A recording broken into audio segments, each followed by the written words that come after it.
I am Emma from the Rural Clinical School of Western Australia, and I'll be running the presentation tonight. We're going to be chatting about interview prep, how you can present yourself the best to get through to medicine.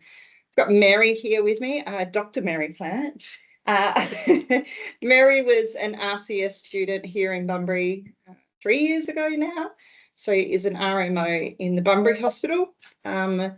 So you may see her around, but Mary has also been on the interview panel for the universities, for one of the universities. So she has great inside knowledge. I have the general knowledge, but Mary has seen the good, the bad, and the ugly. So she is going to share that with you today. So let me just find my slideshow. All right, so we're going to get started. So your interviews are an MI. Now, if anyone has any questions at any time, feel free to just unmute yourself and ask the question, or save it till the very end. It's completely up to you. Okay, so MMIs are what we call multiple mini interviews. Basically, it's 6 to 10 interviews back to back. So the idea is you have some reading time and some question time. So essentially you will stand outside a door and you will get the question on the door. You'll have 2 minutes to read the question. Can you just mute yourself, please? Whoever that is. Sorry, bear with me. There we go. So you'll have 2 minutes to answer the question.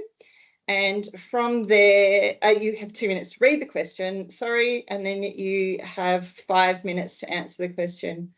What happens is a bell will go, you'll knock on the door and you'll enter the room, you'll introduce yourself, you'll answer the question. So, and you'll have 5 minutes in that time. So, and then the bell will go, you may be cut off mid-sentence, you may have sat there in awkward silence for a little bit, and then you go to the next one. You have 2 minutes to move the room and read the next question. Now, I suggest in your reading time, you read the question. Don't read what you hope is there. Don't read what you think is there. Read what is there actually there. There's a big difference to answering why do you want to do medicine to what inspires you to be a doctor. Very different answers. So make sure you read the question. Use that reading time to structure your answer. Some universities will let you take notes. Some universities won't let you take notes. So if they let you take notes, use the time to take notes. My biggest tip is to A, read the question, and B, don't stand there looking around. Really focus on what you're doing. Also use that time, reading time, to shake off the last question. You may have just walked out of a question that you absolutely bombed, and it's going to happen to all of you for at least one question. So use that reading time to shake it off, big breath in, big breath out, and answer the question that's in front of you. Okay, the question time is when you enter the room. Smile when you enter the room. They are expecting you to be nervous. It means that it's important to you. But yeah, just answer the question. They may ask you follow-up questions as well. Have you got anything to add? I would say when you walk in, a big thing is, like Emma said, when you walk in the door, you need to confidently project yourself and introduce yourself. So the individual there, you'll have most times have a lanyard that's got your name, a photo, all of that. But if you introduce yourself with confidence, you know, hi, my name is Jo Smith, it automatically settles the examiner down into thinking, okay, this person is coming with some confidence and they know what they want to say, and it makes a huge difference if you walk in like that. If you're able to take notes during your reading time, don't start writing out sentences. Most people like to write out exactly what they're going to say for their first few sentences. Sure, go through it in your head, but the amount of time it's going to take you to write that by hand is not worth it. You're much better off writing down some key words or key points or, you know, key reminders of things you want to get out across that question time than trying to write out I feel this way about X, Y, and Z by sentences, it doesn't work. Great. Okay, some of the tips that we're going to give you today: be relaxed and thoughtful. Take your time. A big thing that we do sometimes is we just keep talking because we're nervous. It's okay to stop and take a deep breath. In fact, sometimes silence can be used to make what you're saying more powerful and more meaningful. So don't be afraid of that stuff. As I said before, they expect you to be nervous, but try and shake it off as much as you can. It's normal for you to stumble over a few words. If you need to stop, take a breath before you carry on, do that. You'll notice I do that a bit tonight. So, it happens to us all. Express empathy. The one thing I can't say enough is that, if you get a question that is someone's a difficult decision that someone has to make, express that. Oh, that sounds like a horrible decision the family has to make. This is how we could make it easier, or something like that. All our doctors need to be empathetic, and you are scored on that. We all know empathy is also known in the world as bedside manner. Some doctors you would have been to and they have no bedside manner, and some doctors have amazing bedside manner. So that's what you're trying to get out in these interviews, is that you can talk to pretty much anyone about anything. Another one is tell stories. Stories make you make your experiences come alive. Tell them about events that have shaped you as a person. If there's a reason, a medical reason why you decided to become a doctor, or if you've experienced some really bad doctoring and you decided that you wanted to become a doctor so no one has to go through that, tell them about it. Tell them stories. It will make you seem more real. It'll also relax you because they're not fibs, and you'll be able to tell them with passion, and that will come across. As I said before, you're going to have to find a way to shake off the previous question. Have a look at things like square breathing, which is, Google it. It's a yoga move. It's very effective for calming the nervous system. So if you do a couple of those while you're reading the question, it will calm you down a lot. These guys, when they're studying medicine, they do MMIs. We call them OSCEs. It's their actual practical exams at the end of the year. So if you learn to shake off the previous question now, it's going to benefit you when you get into medicine. 100%? Yes. Present yourself well. This is, I can feel Mary deep breathing next to me. UWA, when they send you out their information, will say to you, be comfortable. Yes, 100% be comfortable, but do not go in boardies and flip-flops. Don't wear evening attire because you won't be comfortable. I always say dress as if you're going to meet your boyfriend or girlfriend's grandparents. Yeah? Yeah. And so when you see people walk in, it's a snap judgment you make, and you make it, and you shouldn't judge someone by their appearance, but you make it based on effort and how much effort someone's put into their attire, based on the fact that, does this seem like something that's very important to them? If you rock up in flip-flops and boardies and a hoodie, which I've seen, it doesn't look good, and it looks like you don't care, or you're not placing a lot of importance on this, which it's a huge thing. It's really competitive, right? And if you rock up looking like you don't really care whether you get in or not, it's hard to not take that personally as someone that's sitting there giving up their time to assess, your presentation, your MMI. And so, you don't have to have, brand new clothes, nice clothes, anything. Just wear something nice. Wear a button-up shirt, wear like a nice top. Just wear something that's comfortable but looks like what you would wear to an office. If you go into a normal office and you see what people wear that. Yeah. We always say cover your shoulders. Ladies, cover your chests.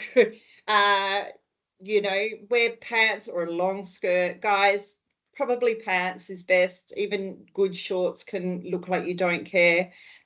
So yeah, just present yourself well. Present yourself well also is, that walking in and portraying a level of confidence that you're probably not going to feel, but fake it till you make it is my favorite saying.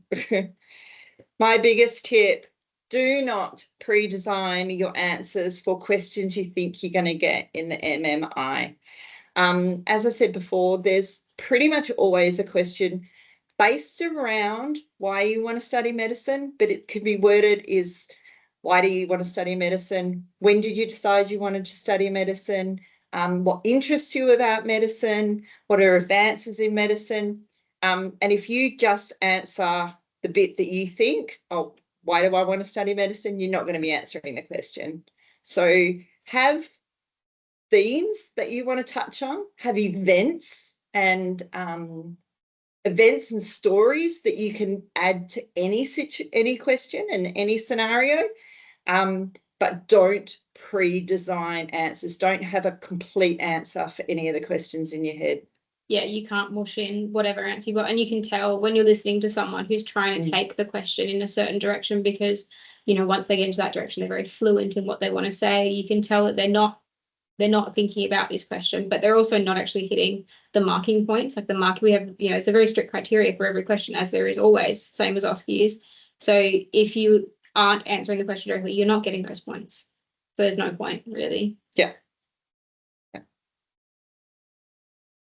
Be prepared for some of the following. So I mentioned it before, awkward silences. Get very used to awkward silences.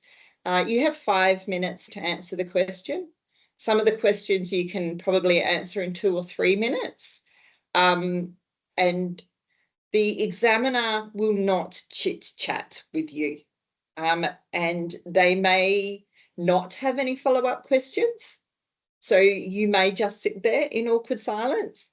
Yeah, get used to it. Sometimes they give you the option of leaving once you think you've answered the question, and I would strongly suggest against it. They do it all throughout medical school as well. Once you think you've answered enough, they say, well, you can sit outside if you'd like, but you're not permitted to come back in once you leave. Yeah. So if you do choose to leave and you're sitting outside and you go, actually, I've thought of this other thing that I would like to mention, you're much better off sitting in the room and just sitting there and being awkward and being fine and thinking. And then if something comes up, you can mention it and maybe you'll get some extra points. It's worth it. No one's going to remember who you are. Like, no one remembers the individual people talking. No one remembers the awkward silences afterwards. So just push through. Yeah. Being cut off mid-sentence. As I said, you are timed. And at the end of 5 minutes, you will leave the room. So it may be in the middle of a sentence, and it may be in the middle of the most important sentence you're going to say in the whole 5 minutes.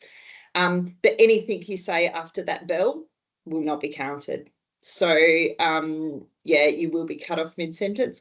And just think, if you sit in that room and babble for another minute, you've just broken into your reading time for the next question. So you get 2 minutes to move rooms. And you'll see tonight we've done it the same. The rooms are right next to each other, so you don't have you'll lose 10 seconds. But if you sit in and try and finish answering your sentence, you're going to cut into your reading time, and you're doing yourself a disservice. So, yeah. Follow-up questions. Some questions may have follow-up questions, and some questions may not. So if you do get asked a follow-up question, don't freak out that what you said before was wrong, or what you said before didn't hit the target. Just answer the question. Just answer the next question. They really want you to get in. So, you know, some of them have been designed to ask follow-up questions. So that's fine. Also, going back on the awkward silences as well, one of the ladies said last year that when they do the questions, they also hope that they'll get certain things out of it, and then they realise that they've worded the question wrong. So, you know, sometimes they will end up totally disregarding a question because they realise that they didn't get what they wanted out of the question, and everyone answered the question in a minute, and they didn't get the information they needed. So don't always think it's something you've done wrong. It could just be a really badly worded question. So, all right, so as we said, in that reading time, one of the most important things you can do is structure your answer. So we're going to give you some tips on how to structure an answer. So the first thing you need to do is identify the key factors. What are they asking me? Okay, so why do you want to study medicine? Why do you want to study medicine? They're not asking you what motivated you or anything. They're asking you why. Okay, so work out the key factors of the question that they're asking you. Collect the information. So some of them may be really short questions. Some of them may be half a page. The ethical questions tend to be a little bit longer than the other types of questions. So get all the information out of the question that you can. Later on, we're going to do an ethical question for you all to have a look at, because that's probably the harder of the questions to answer. So you'll see there that you're given quite a bit of information, and so you'll need to collect all of that information. Make a decision. It doesn't, and the decision doesn't have to be a yes or a no, or I would do this or I would do that. Just make a decision on how you're going to answer the question. So some questions, there's no right and wrong answer. And some questions are actually not, especially in the ethical questions, they may not expect you to have an answer. All they want you to do is go through your thought process. So sometimes there's no making a decision, and be prepared for that. Yeah, especially the ethical questions. Would you say that? They're often about expressing your values, and they want to see those common values that are important in, well-rounded people, or people that want to be doctors. So they want to know what the rationale behind decision making is, what's driving you towards potentially one way or another, or what is driving you to struggle with that decision. Because you might say, I'm really struggling because I feel very strongly about this, but I also feel very strongly about this. And that's part of it. That's what they want to know. And there's often no right answer to any of those questions. Right. Go deeper. So why do you want to study medicine? I want to study medicine because I had a really bad experience with a doctor once. And then you stop. Well, why? Why did that motivate? It motivated me because I realized that I'd never want anyone to have to go through what I went through. And then if you're comfortable to share the experience, share it. I went in and I saw a GP, and it was a really simple consult, and they made me really uncomfortable. They made me feel like they weren't listening to me. And I just decided then that I want to be the type of doctor that people can go to for anything. Yeah. So that makes you go that little bit deeper. So ask yourself when you're answering a question, why? And then ask yourself again, why? Yeah. So don't just go superficial, go as deep as you can. The deep, meaningful conversations you have with your best friend. Let's go that level. And even if the question doesn't explicitly ask for your personal experience or your personal values, it's always about your personal. So not just why people want to become doctors or why some people do, you personally. And even if it's not a question that's like that, it's more of a vague ethical values question. It's like you have to talk about your personal experiences and your personal strengths, weaknesses. Just always go into you as an individual. Yeah.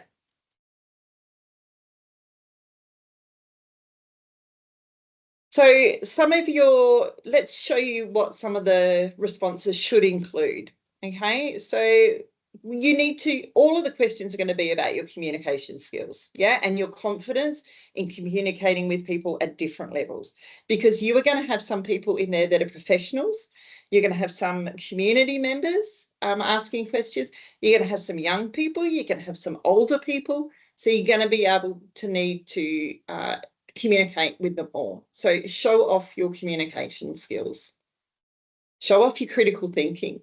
That why. Just keep thinking and just keep being critical of your answer and what's happening. Decision-making skills, why you do things, what causes you to do them, why you make those decisions. Social responsibility. You are going to get a social question at some stage, won't you? Yeah. And always go into that. Like there's a couple of mantras I'm sure you can look up, like you can see about medicine, not doing harm and doing good for the patient. So you never want to hurt anyone, but you're also always striving to do good. And I think that's a key thing that they like to bring into a lot of these, responses and questions. Yeah. Empathy. We said it before. Show empathy. Show self-awareness. So, sometimes in the questions they might ask you what are your strengths? And you'll go, oh, my strength is that I'm a really great at delegating. Well, okay, some people might not think that's a strength. So tell them why you think it's a strength and why it's a strength for you. I'm really good at delegating because I never used to be good at delegating. And I realized that I was putting a lot of pressure on myself. So I've had to learn to delegate in the past. And so now I'm really good at it.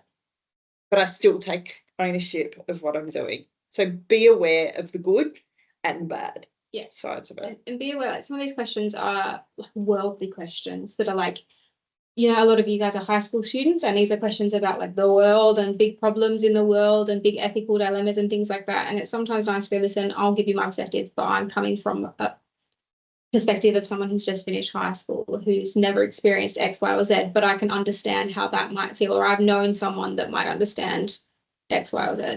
Yeah. It's fine to say that you haven't experienced that. Awareness of health issues. There will be questions about current health issues. So make sure you've read the paper in the last month or the internet in today's day and age. Be aware of some of the health issues that Australians are facing. Be aware of some of the social issues that Australians are facing at the moment as well. You know, you can always use COVID as a great example for some of the health initiatives that they might bring up. So just be aware of the big things that are happening in society. They're going to ask you to show, you know, always think about the times that you've worked as a team or you've shown leadership, the quality of your motivation to study medicine. I want to study medicine because I'll always be learning something, as opposed to having a really deep and meaningful reason to study medicine is going to be, you know, they will judge you on your quality of your motivation, unfortunately. And your moral and ethical reasoning. Yeah. As Mary said, they want to pick good, kind, nice people, well-rounded people. They don't always get it right, I will say that. But those people have obviously worked out how to work out the interview. So, you know, let's go that way. Anything else you wanted to say on that? No, I'd say that's sort of, yeah. Some of the, okay, these are where your themes are going to come in. They will, all your questions will come under these themes. So there will be a motivation to study medicine, mentioned it 100 times. Why do you want to study medicine? What interests you about medicine? Those type of questions. Current issues in health.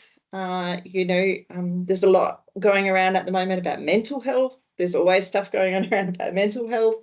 There's a lot of stuff going around about palliative care at the moment.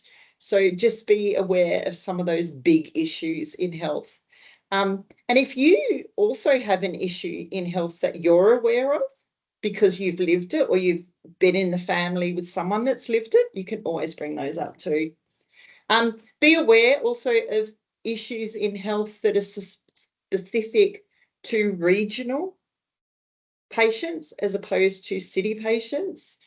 So, you know, think of things like in Bunbury, well, in Bunbury, we're very lucky. We have a lot of specialists down here, but in some of those regional areas, they have no specialists. So that's an issue in health. In some regional areas, they have no GPs that live in the town. So, you know, those are some of the things that you can be really aware of. And especially as a regional student, the more you tell them about that you're a regional student and put that in there, the better off you're going to be as well. Empathy, I don't know how many times we have to say it, but, you know, it's important. Critical thinking, there'll be questions like you've gone to an event in another town and your car is broken down and you're expected at the hospital in an hour, what will you do? So, you know, there's that critical thinking side of it. Teamwork and leadership, they will ask you about times that you've worked with other team members or when things have gone wrong working with the team. Those sort of questions about self-awareness. You know, the normal job questions. What are your strengths and what are your weaknesses? They're all about self-awareness. So, you know, those questions. And a weakness can be turned into a good thing. Just saying, you know, if you do have a weakness, I'm a really bad speller, as you'll probably see 100 times in the slides, really bad speller and really bad proofreader, but I'm aware of it. So I put strategies in place to minimize it. And saying that, I'm looking at the thing going, oh my God, have I spelled anything wrong? So, being aware of it is a really good thing. And things that can be weaknesses in other roles or strengths in other jobs or other professions or other, areas of study can be the opposite in medicine. And it's fine to say that. It's fine to say, I have this strength or I have this weakness, I'm really pedantic or really, specific about the way I like things done, which might not work well in certain environments, but it might work well in medicine. And you can say why it might work well in medicine because, it means that I don't miss things. It means that patients get everything sorted, they see all of the people they need to see, they get all their referrals done. So you can explain that it's a weakness somewhere, but it might be a strength elsewhere, which is fine. Perfect. Understanding the university and the medical program. So, you may get a question, why did you pick Curtin? Why did you pick UWA? So tell them why. And if they're your second preference, tell them why you would still be happy to go there. Don't say, oh, well, actually, I'd really like to go to UWA, but, Curtin's my backup plan. I'd love to go to Curtin because it's only 5 years. The university is up to date and it's modern, that sort of stuff. So, think about the university that you're going for the questions and understand a bit about the university. Themes of questions, there's always a rural question or an Indigenous health question. So think about the differences between city health systems and country health systems.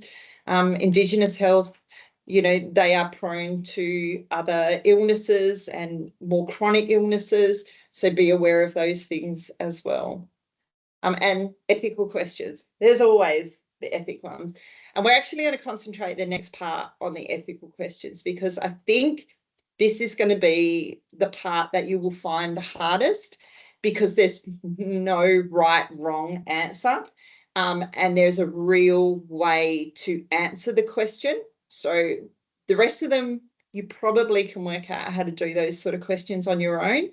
And I will send you, everyone that's registered, I'll send you a link to some great YouTube videos and some great websites that I've found with questions and the sort of things that you should think about to answer them. But we will go through the how to study and answer an ethics question. You can AI generate them as well. If you ask ChatGPT to write you an MI interview style based on values or ethics, and they'll produce you a number of really good prompts that will just keep you thinking. I didn't even think of that. Okay, ethic questions. As we said before, identify the issue. Yeah, work out what they're asking you. Now, we're going to go through this quickly, and then we're going to give you an ethical question and go through that step by step. Identify the stakeholders. So the stakeholders are people that this decision is going to influence. So you've gone to see someone in their home and they are at end stages of life and they've asked you to take their puppies. So who are the stakeholders in that? Well, you are a stakeholder because they've put that request on you. So you have to make that decision. It's also you're going to be affecting the puppies. So the puppies are a stakeholder and the person asking you the question is the stakeholder. Yeah. So you need to think about all the people that these questions are going to influence. Consider the ethical principles. Okay, so there's 4 pillars to ethics. There's autonomy. So this is the patient has the ultimate decision-making responsibility for their own treatment. So 9.5 times out of 10, it's the patient's responsibility. There are situations where that can't happen. If someone has dementia, then they can't make the decision. And minors as well have no, at what point with minors? It's based on clinician. So when a doctor talks to them, if they consider them a mature minor, it's someone that can understand the treatment that you're advising, understand the risks, understand the benefits, and you think they have the capacity to make that decision. They can be any age. So you have 12-year-olds making that decision if you think that they have the capacity to take in that information. Okay. So beneficence. This is that the medical practitioner has a moral duty to provide the course of action they believe is in the best interest of the patient. So that's again putting the premise back on the patient. but it's making sure that the patient has all the information that they need to make their best decision. Yeah. So you want to, yeah, it's about doing good. So do no harm. Or do you have maleficence, no? Yeah. Beneficence, so do good. So if it's not about doing what's easy or, what someone else suggests you do. You need to do what you individually think, as a medical practitioner is the best thing to do for that patient. And that might be to do nothing sometimes because, that is the best thing for the patient and that's what they want. Great. That is the best thing for the patient. Sometimes it's to pull out all the stops and do absolutely everything. It's about making sure that you're trying to do good. That's what it is. And I want, do good for the patient. Do good. The next one's the opposite. Do no harm. So you as a medical practitioner is not allowed to do harm, not allowed to cause neglect to a patient. So that's maleficence. Yeah. So it's like a good way to explain it is, you're not doing things, you're not doing harm. So you're not, particularly with resource distribution and things like that, you're not giving one person resources because you would prefer to give them someone else. It's about not doing harm. You're not being neglectful. You're not giving them the wrong medications. You're not also giving them treatment that they don't want and that is going to give them side effects that they don't want. So that's still non-maleficence, about not doing harm to the patient. Yeah. And the last one is justice. Is it legally within the law? Can you do it under the law? Because sometimes that's what you have to fall back on, is that justice. Right? The ethical things. And then explore the actions and the consequences, because sometimes all actions have a consequence. It could be a good or a bad consequence. So you have to explore those consequences as well when you're answering the question. All right, so let's go to an ethical question. We're looking after Mary in palliative care, and she's told you she does not want to go on life support, but her family have come to you and said to her, when the time comes, we want you to put her on life support. So if we think about the things that we talked about in the last one, so one is identifying the issues. Yeah, so we need to identify the issues. So what are the issues here, do you think? Maybe the big issue is Mary does not want to go on life support. Yeah, that's number one issue. The second issue is that her family have a conflicting idea of what they're going to do. So we've identified the issue. Identify the stakeholders. So who are the stakeholders? Mary and her family and you, because you're the one that has to give that support. You're the one that has to give the information. So you need to make sure of that. Now, this is where we're going to the principles. Autonomy. Patient ultimately has the decision-making responsibility of their own treatment. So Mary has said that she doesn't want to go on life support. So, but is Mary in her fit mind? So we go then to beneficence.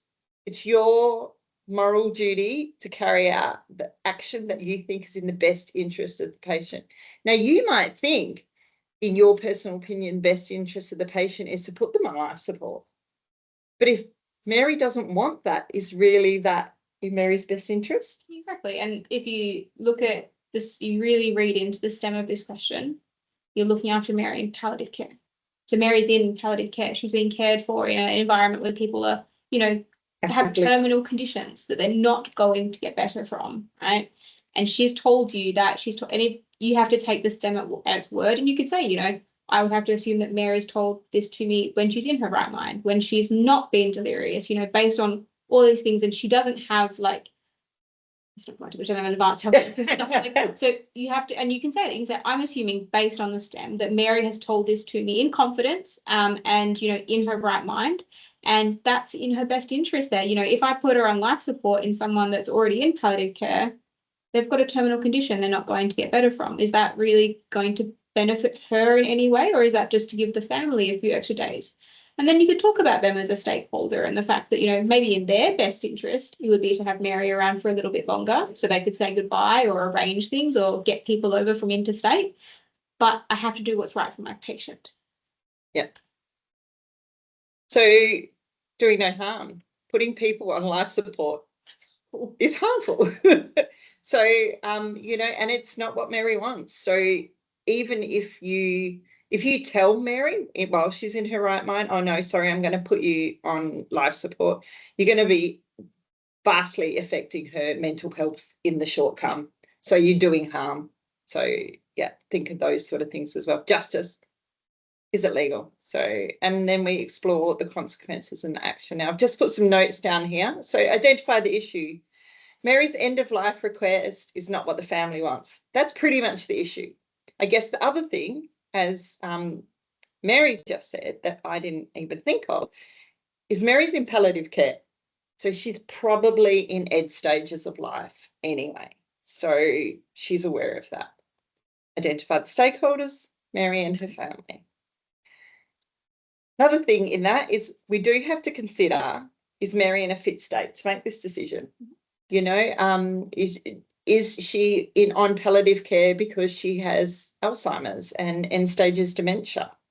Did she make that decision when she was able to make the decision?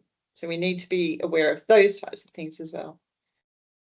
So part of beneficence is also ensuring that the family and the patient has all the information. You know, maybe you'll need to let Mary and the family know that they have conflicting ideas, and, you know, maybe the family aren't aware that Mary wants to go on life support. Maybe 15 years ago she said, oh no, you know, put me on life support, there'll be a way to fix me. So, you know, they need to have that up-to-date information. Consider the harm in both options. So there's harm in both options. There's harm in not putting her on life support, and there's harm in putting her on life support. So you've got to consider the both options there. And then in the justice bit, does Mary have an advanced health directive? So has Mary got a legal document that says exactly what she wants to happen with her health? And is she in a fit state to make the decision?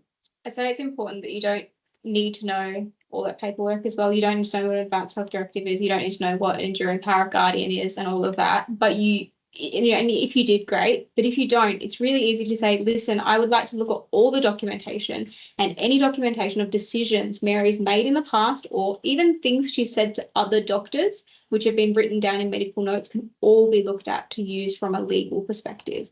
So you listen, or I might speak to someone more senior to me to ask if there's any documentation that I need to look at. Yeah. So yeah, it is about, you know, you don't have to have these ethical questions. You don't have to have a right and a wrong answer. They're 100%. All you have to do, and it's the same with most of the questions, just talk through your rationale, talk through your thinking, talk through the decisions you would have to make, the pros and the cons of decisions that you have to make, and keep thinking about consequences, the consequence to Mary, the consequence to the family, the consequence to all of the other, you know, stakeholders in any question that you can get. Can you think of anything else we need to cover that one? No. And you can talk about personal experience in these ethical questions as well. You know, you can say, listen, if you had a personal example you're comfortable with sharing about, you know, conflicting interests in medicine, or, you know, end of life care, anything that you want to bring it back to you and how you would be feeling in this situation. And you could put yourself into both situations. You could say, if I was Mary and I said, this is what I want, and I knew I wasn't going to get better, then, you know, I know that's what I want. Or you can say, listen, if that was my mum, I would want as much time as I could have. And, you know, maybe I wouldn't be in my right mind to think about what mum wants. I'd just be thinking about me and what I need in that situation. And you can say that. That's an okay thing to say. Yeah, it goes back to, you know, showing awareness of other people, showing, you know, in these sort of questions, you can really show your empathy. You can show the social issues. You can show your caring, compassionate side, your awareness of things.